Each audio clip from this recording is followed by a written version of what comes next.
스르프타임즈 2022년 11월 5일자를 진행하도록 하겠습니다. 하단에 나와 있는 내용 참조해 주시고요. 내용이 좋았다고 생각하시면 구독, 좋아요 부탁드립니다. 그리고 1.5 배속을 보시면 편하실 거라고 생각이 듭니다.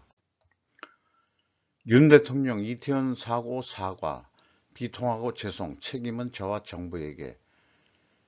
조선비즈 김은관 기자의 보도 내용이었습니다. 사고 발생 후 공개석상에서 처음으로 사과했다.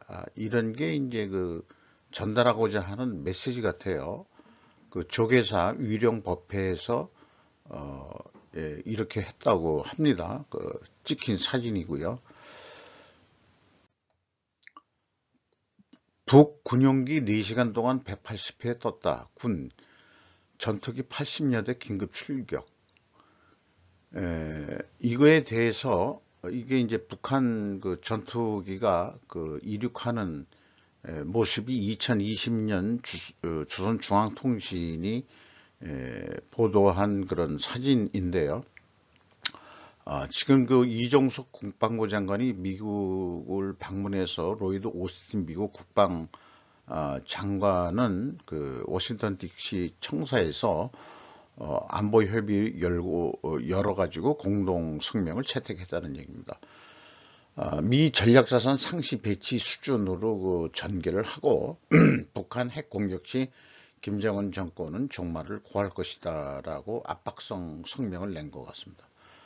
그런데 북연일 도발하는데 이재명 민주당 현재 총재인가요? 한미연합훈련 보류 특사 검토 중이다. 이런 또 뉴스 보도가 나왔습니다. 참 이런 거를 보면 그게 답답한 건지 뭔지 민주당의 색깔을 좀 해서 대립각을 갖다가 일부러 만들려는 건지 참 어렵네요. 요거는 이제 이 공동 성명할 때 국방부에서 펜타곤에서 공동 성명을 하는 내용의 사진이 되겠습니다. 미 IRA 한국산 전기차 적용 3년 유예해달라 미국의 공식 요청. 머니투데이 조규희 기자의 보도 내용입니다. 결국 간접적으로 재계나 정계에서 접촉들을 쭉 했는데 산업통상자원부가 공식적으로 3년간 한국에 대해서는 좀 유예 좀 해달라. 시간을 좀 벌어서 미국에서 자동차 생산하면 보조금을 좀 받을 수 있으니까 그런 계획이 있는지 모르겠습니다만은 어쨌든 우리가 준비하는 시간도 없이 그렇게 미국이 IRA법이 시행되니까 이런 우리가 공식 요청을 한 모양인데 아마 여러 가지 뉴스들을 이렇게 찾아보면은 개정하기는 어려울 거다. 이 미국 IRA법을 말이죠. 그리고 이제 어저께도 얘기를 한 것 같습니다만은 일본 측에서 일본 무역협회라고 그러나요? 거기서 했는데 이름뿐인 인플레 저감법이지 실질적으로는 미국 성장전략법이다. 이렇게 이제 분석을 한 기사들이 있었습니다. 초인플레 한 번도 경험 못한 위기 온다. 최악의 비관론 등장했다. 머니투데이 권성은 기자의 보도 내용인데요. 누가 얘기했냐 그러면 엘리엇이 그렇게 얘기를 했다는 얘기예요. 엘리엇이 매우 말하자면은 뭔가 영향력 있는 그런 펀드인 모양인데 삼성물산과 제일모직이 합병을 반대했는데 얘기를 들어보면은 엘리엇이 그런 소송을 걸어가지고 패배한 경우는 한국하고 어디 한 군데 딱 이제까지 엘리엇 역사에서 두 번뿐이 없다고 그럽니다. 그러니까 이제 본인들이 자존심이 엄청 상해가지고 나온 그 후에 사태들은 박근혜 정권의 탄핵이었죠.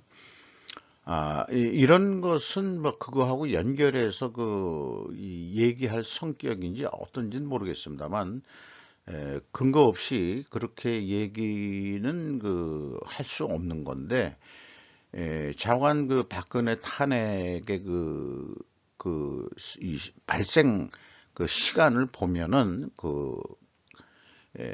먼저 말하자면 삼성물산과 제일모직의 합병이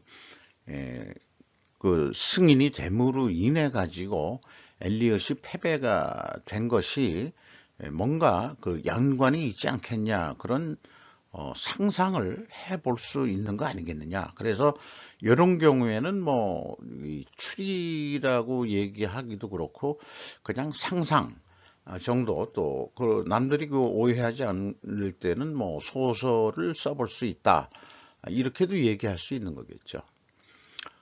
요건 뭐 관련된 거는 아닙니다만은 한국 아소타로 이란 연맹 회장이 대표적으로 한국 방문을 했는데, 일본 지지컴의 제목으로는 현안 해결에 국회의 협력을 한국 대통령이 일한 의견에, 이렇게 해서 중성적인, 중도적인 그런 표현을 썼습니다만, 우리나라 언론은 주문했다, 이렇게 또 보도를 했죠. 북한 어떤 미사일을 가지고 있나요? BBC 뉴스 보도 내용인데 뭐 작습니다만은 상당히 미사일을 여러 종류를 가지고 있고, 장거리 미사일을 가지고 있네요. 화성 17이 제일 큰 것 같습니다. 그리고 이제 미사일을 쏜 수치를 보면은 김정일 때 발생했던 수치인데, 올해 이렇게 급격히 김정은이가 쏘아 올리고 있습니다. 단 363대의 판매량이지만 경익, 한국 현대의 미래를 내다보는 무서운 파종 전략. 웹카톡이라는 뉴스 보도 매체인데, 고바야시 아쯔시라는 기자의 보도 내용입니다. 현재 현대가 일본에 상륙해서 온라인 판매만을 좀 행하는 전략을 가지고 있고, 그래도 조금씩 팔렸다 하는 얘기는 편견을 안 가진 젊은 세대에게 어필하고 있다. 이 겨냥은 장래적인 일본 넘본다, 이렇게 이제 했어요. 그러니까 이제 일본 내에서도 한국차가 상륙을 해서 조금씩 이제 지금 시작이 되고 있다, 이런 얘기네요. 우리나라는 뭐 차에 대해서는 뭐 외국차, 수입차 뭐 이런 게 다 개방이 돼 있기 때문에, 그러니까 뭐 상호 무역 협정까지는 안 돼 있지만, FTA라든가 일본하고 그래도 이 일본에 들어가서 온라인 판매로 지금 하고 있다, 이런 내용이 또 소개가 됐네요. 2022년 11월 3일 폴란드 제르진이 폴란드 러시아 국경을 따라 새로 건설된 철조망이 보인다. 폴란드 정부는 러시아의 칼리닌그라드 고립지역과의 국경선을 따라 무단 국경을 넘어가는 것을 막기 위해 울타리를 설치했다고 발표했다.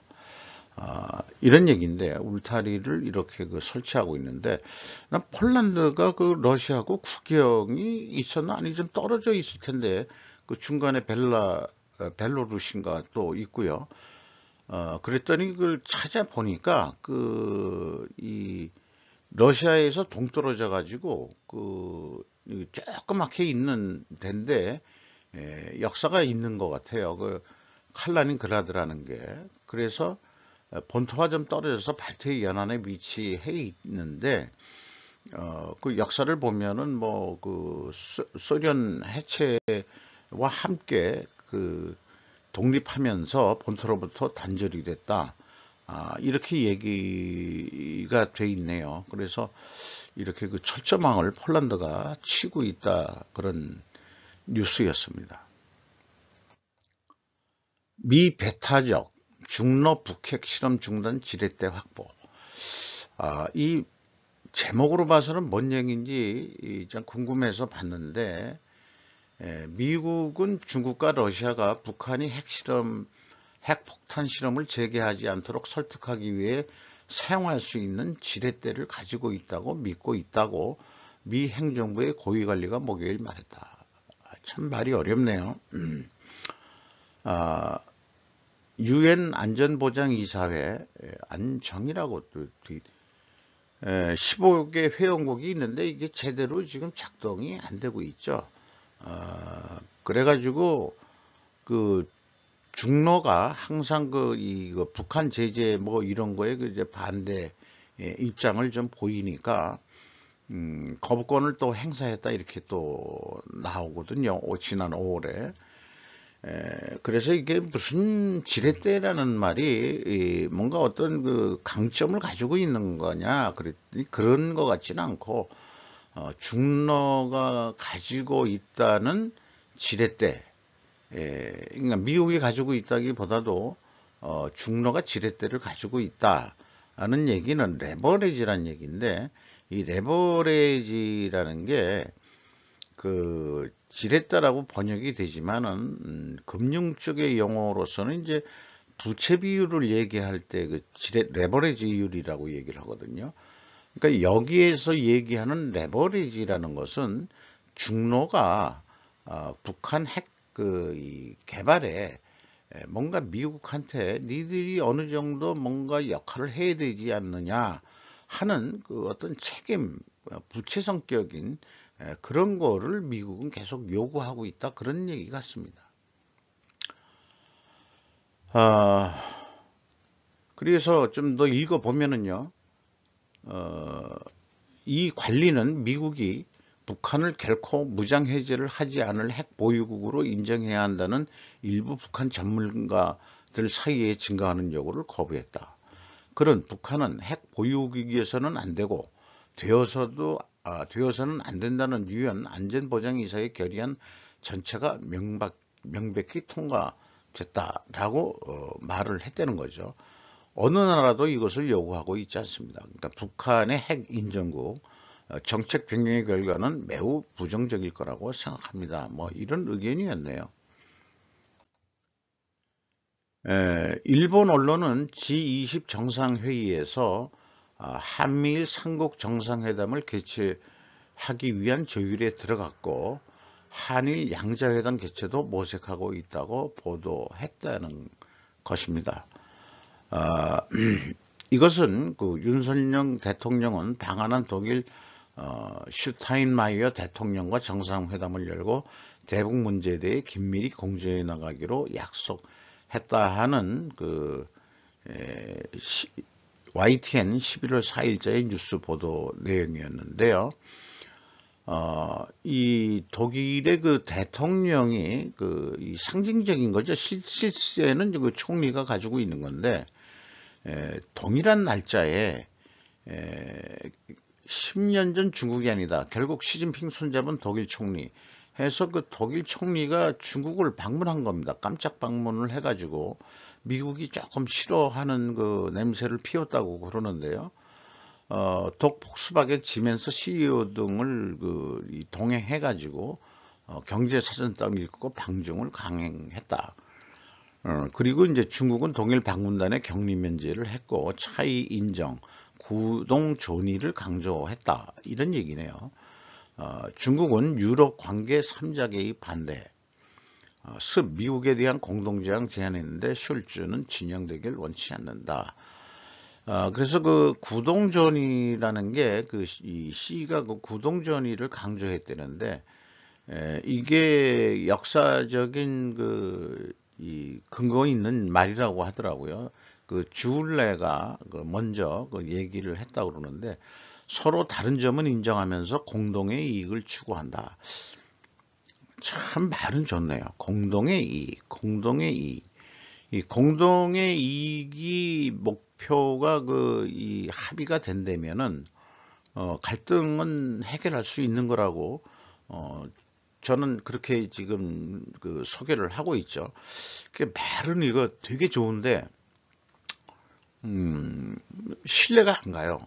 시진핑이 얘기한 것. 줄레가 말을 했을 때는 좀 말이 맥힌 것 같은데 상당한 엘리트고 지식인이었죠. 줄레 씨는 모택동하고 틀려가지고 유럽에서 유학을 했대나 그랬던 줄레 씨였는데 그리고 줄레 씨가 또 실질적으로 북한하고 무슨 협상할 때 원래 만주는 이 한국 땅인데 청나라가 그때 있어가지고 우리가 통일하는 바람에 우리가 실질적으로 점령했지만 사실 이 한국 그러니까 말하자면 한국 땅 그러니까 이제 북한하고 얘기할 때는 이제 북조선 땅이다. 그거는 역사적으로는 인정한다. 그러나 현실은 다르지 않느냐. 뭐 이런 얘기를 했다는 것도 기억이 납니다.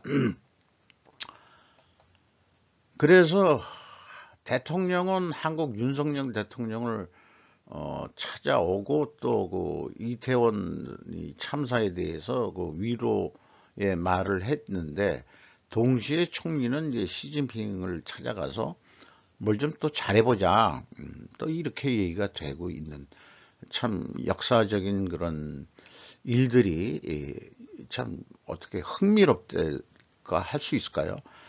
다 이런 것들이 독일 스스로의 생존을 위해서 하는 거고 어저께도 뉴스 연결을 해 보면은 EU가 미국의 IRA법에 대해서 미국하고 협상하자 뭐 이런 얘기해서 미국의 IRA법에 대해서 상당히 EU 특히 독일이 불만이 많은 것으로 그렇게 되니까 이 시진핑을 찾아간 이유도 이 시진핑은 자유무역을 국가주의 자본주의를 하면서도 자유무역을 얘기하니까 독일도 자기네들 생존하기 위해서 발버둥 치고 있는 거다.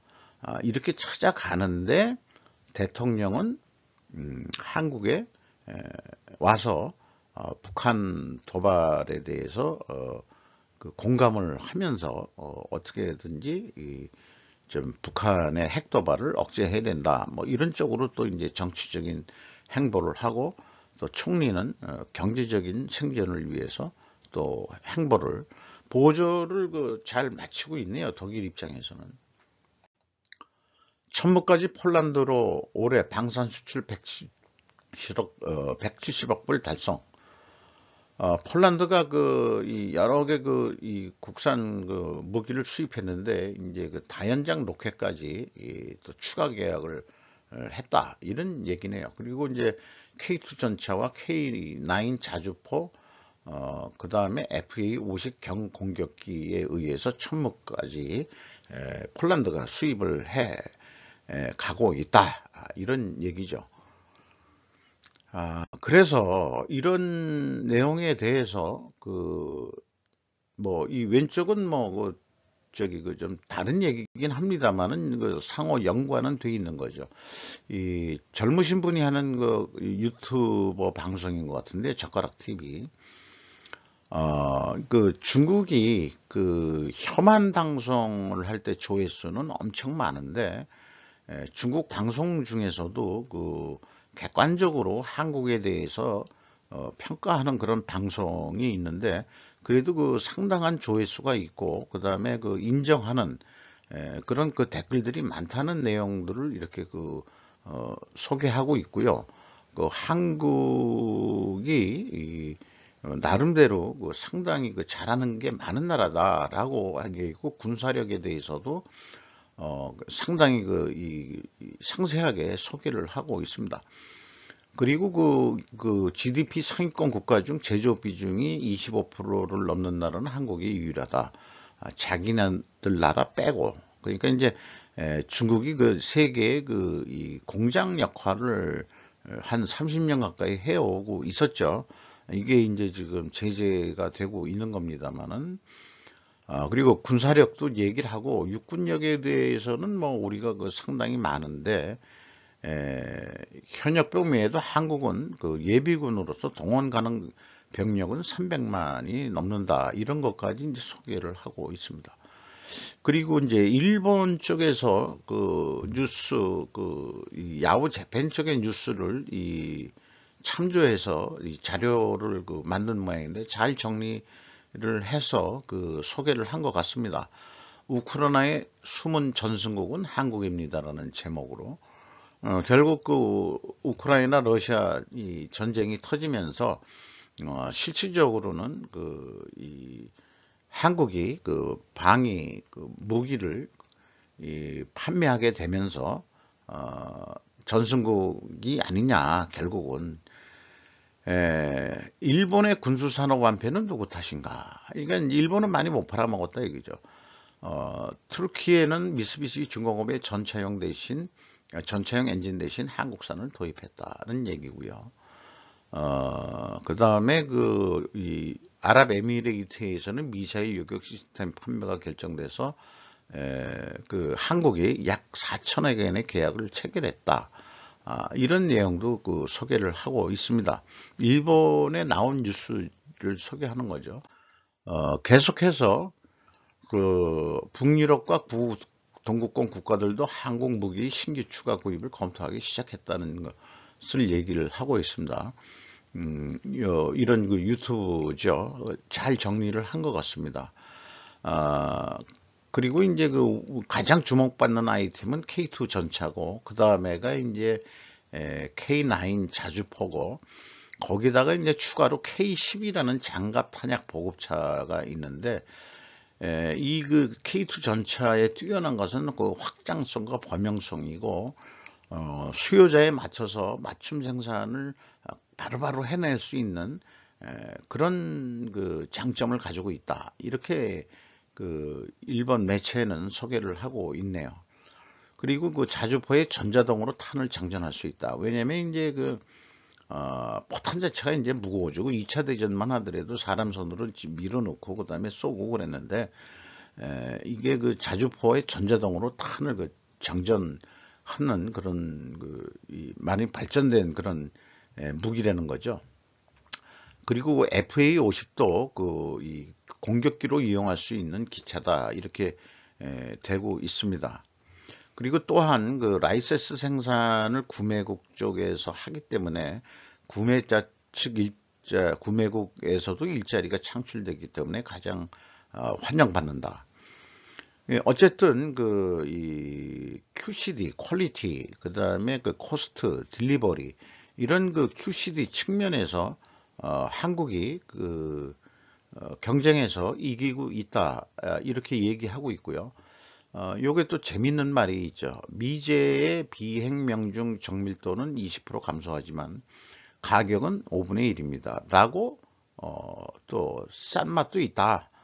정밀도는 20%좀 떨어지지만, 그래서 제가 이런 우리나라 방위 산업의 이 판매 전략이나 이런 거를 봤을 때 상대국에 거절할 수 없는 제안을 착안해서 제시한다.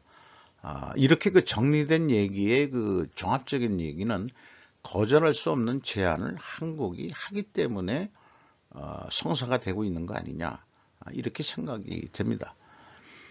폴란드 원전 수주는 미국의 정치적인 압력 때문에 실패했습니다만은, 그것도 성사되기 위해서는 미국과 사전 어떤 협상 같은 것도 필요하지 않았을까, 그런 생각도 해보게 됩니다. 그래서 일본 뉴스의 일본 방산 관계자는 우리가 고생해서 하기보다는 항공무기 도입까지 해봐도 나쁠 건 없겠다, 이렇게까지 방송을 했다는 거예요. 자, 그러니까 일본에서도 배워야 할 것이 많다. 오히려 일본은 이런 걸 잊었다고 말하는 편이 나을지도 모른다. 해가지고 이 방산의 전문가의 의견을 이렇게 번역한 것을 잘 정리해서 소개를 하고 있습니다. 어, 3분기 영업 잠정 실적 몇 가지 또 소개하겠습니다. LG U+가 GD넷이라고 발음해야 되겠네요. G라고 3분기 연결 재무지표 기준으로 3조 5,011억 원 매출을 했고 영업이익은 2,852억 원을 기록했다.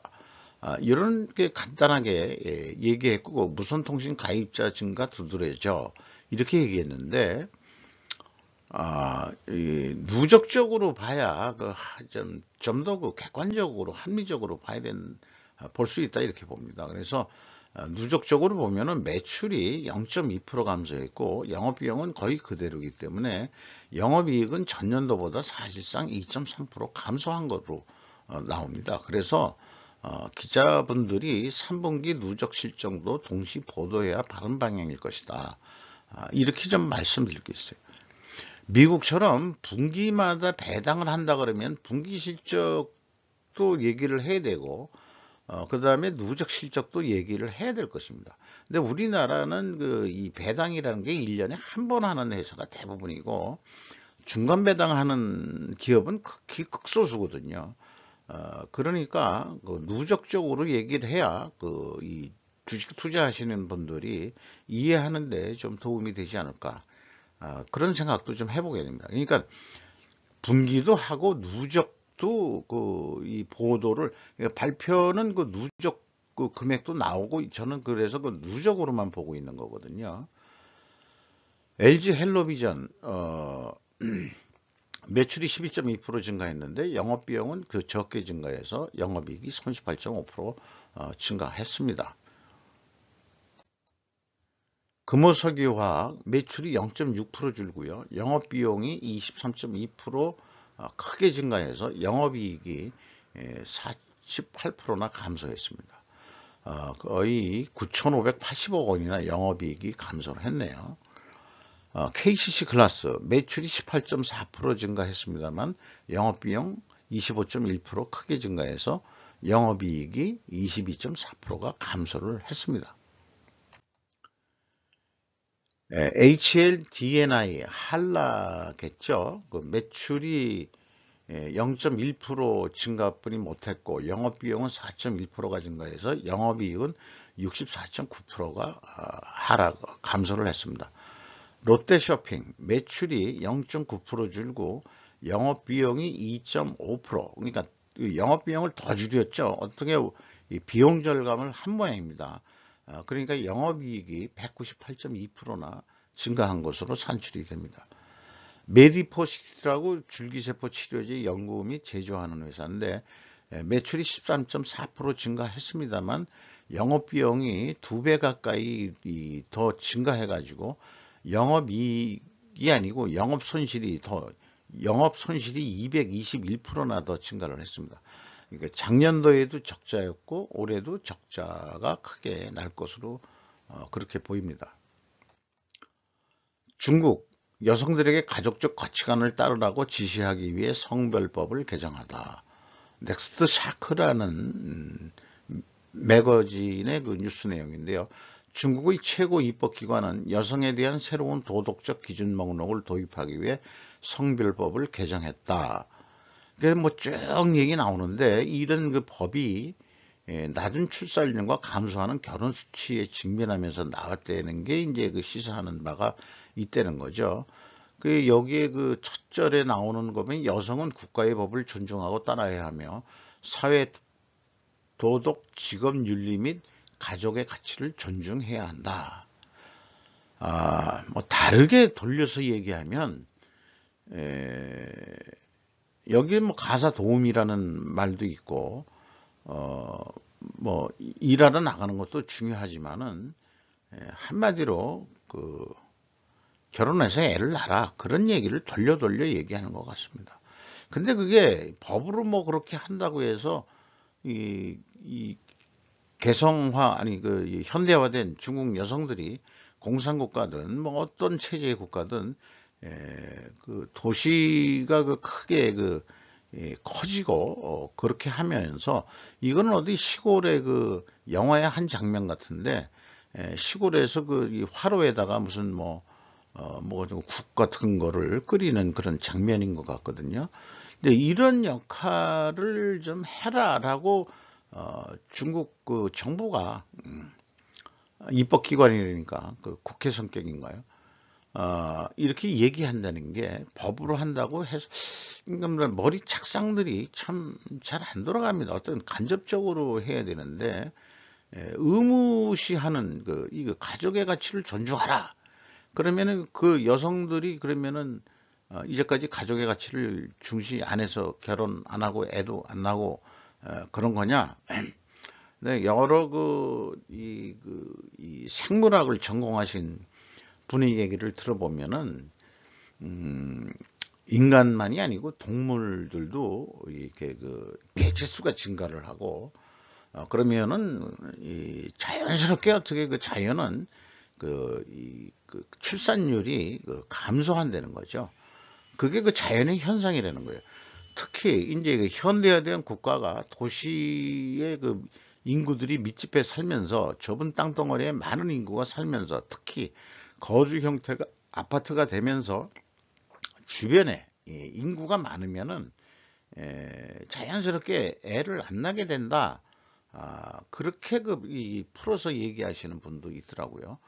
그래서 그 전공이 생물학을 하셨기 때문에 나름대로 뭐 진화 생물학인지 어떤 건지는 잘 모르겠습니다만은 이 중국이 가는 방향 이게 그래서 이제 공산국가의 그 어떤 맹점이라고 보게 됩니다. 중국시는 중국이 계속 개방하고 기회를 공유할 것이라고 말했다. 수입 박람회라는 거를 개최를 했는데 계속 중국이 살기 위해서 그 자유무역 체제를 얘기하고 있는 거죠. 그래서 그 자기네들도 그 여러 나라의 물건들을 우리는 그 자유스럽게 수입을 합니다라는 것을 얘기하고 있죠. 그런데 주로 자기네들이 원하는 것은 생산하기 위한 1차 지하 자원이나 이런 거를 무한정 끌어들이는 수입은 하고 있는데 이 상품 수입 박람회라고 해서 뭐 벌써 우리나라 화장품 안 팔리죠. 중국에서 그냥 안 사니까. 근데 겉으로는 이렇게 하면서 실질적으로는 모르겠다 이게요. 모르겠다 이게요. 그런 게 있는 거죠. 그러니까 저 같은 나이 먹은 사람들은 이런 뉴스가 눈에 띕니다. 은퇴자들의 미래는 어둡다. 금융 역사를 자세히 들여다보면 이라는 제목인데 아이고 이 출처를 제가 깜빡해서 안 넣었네요. 은퇴 계획은 우리 모두가 역사학자가 될 것을 요구한다. 당신이 그것을 알고 있든 없든 당신의 은퇴 금융 계획에 대한 선택은 금융시장의 역사를 읽는 것에 기초해야 한다. 금융에 대해서 제가 참 모르지만 결국은 들어오는 거를 생각해 가지고 지출을 해야 되는 거죠. 빚이 있을 수 있지만 그것도 이자를 갚아 나가고 원금을 갚아 나갈 수 있는 범위 내에서 해야 된다는 건데 어쨌든 이런 뉴스를 좀 눈에 띄게 되는 거고요. 예측은 어렵다. 특히 미래에 대해서. 이 말이 좀 가슴에 와 닿습니다. 제 개인적인 미래도 예측은 어렵습니다. 특히 미래에 대해서도 그런 거죠. 러시아는 이스라엘이 제3국을 통해 우크라이나에 무기를 공급하면 보복하겠다고 위협한다 라고 얘기했고 한국에 대해서는 우크라이나에 무기를 공급한다면 한러 관계가 파괴될 것이다 라는 식으로 표현을 했는데 이스라엘에 대해서도 똑같이 하는데 아예 위협 보복하겠다 뭐 이렇게까지 얘기를 해가지고 그동안에도 이스라엘에도 이 직접적인 무기는 안 판다 했지만은 이스라엘의 아이언돔인가요? 미사일 방어 체제 이게 이제 우크라이나 입장에서는 필요하기 때문에 이스라엘을 접촉했던 모양이에요. 그러니까 이제 이 푸틴이 또 이렇게 위협을 하는 것 같습니다. 우크라이나 새로운 목소리라는 언론 매체에서 보도한 내용으로 되어 있습니다. 봉화 광산 사고 지하 190m에서 221시간 만에 기적의 생還. 구조 작업에 나섰던 조직은 산업통상자원부 한국광해광업공단이라고 소개가 되어 있습니다. 이름 좀 생소한 것 같죠? 한국광해광업공단. 광은 광산인데 이게 해는 뭔지 모르겠어요. 바다 같기도 한데, 그러니까 광산하고 해양광업. 그럼 석유까지 포함하는 건지 그걸 잘 모르겠는데 이런 공단이 있는지도 좀 생소했습니다. 커피 믹스 물 마시고 비닐로 취입했고 업체 사고 발생 14시간 만에 늑장 신고를 했고 20년 된 안전도를 가지고 시추 아니고 이제 이 파는 바람에 구조가 차질이 빚어졌었다. 이런 얘기인데 어쨌든 작업반장과 작업자 두 분이 생환을 했다는 거에 대해서는 다행스럽게 생각합니다. 그나마 이 갱도 내에 어떤 떨어지는 물이 있어가지고 물을 마시면서 지낼 수 있었다는 얘기고, 그 다음에 굴착 소리가 들리고 하기 때문에 두 사람이 힘을 내서 자기네들도 한 10m 이상을 더 파서 나오고 파는 작업을 또 했다 하는 내용도 들어가 있습니다. 그런데 이 광산은 8월 말에도 수직갱도에 다른 지점에서 1명이 숨지고 1명이 다쳤던 또 사고가 있기 때문에 안전명령 조치를 받았고 그 다음에 안전명령 조치 이행 여부를 수사할 예정이다 이렇게 되어 있는데, 이 광산이라는 게 참 한번 사고가 나면 바로 인명사고하고 바로 연결이 되니까 이제 구조돼서 부축해 가지고 걸어 나오는 그런 이 장면이 되겠습니다. 이상 11월 5일자 스루프 타임즈 좀 얘기거리를 모아서 진행을 해 봤습니다. 마치도록 하겠습니다. 감사합니다.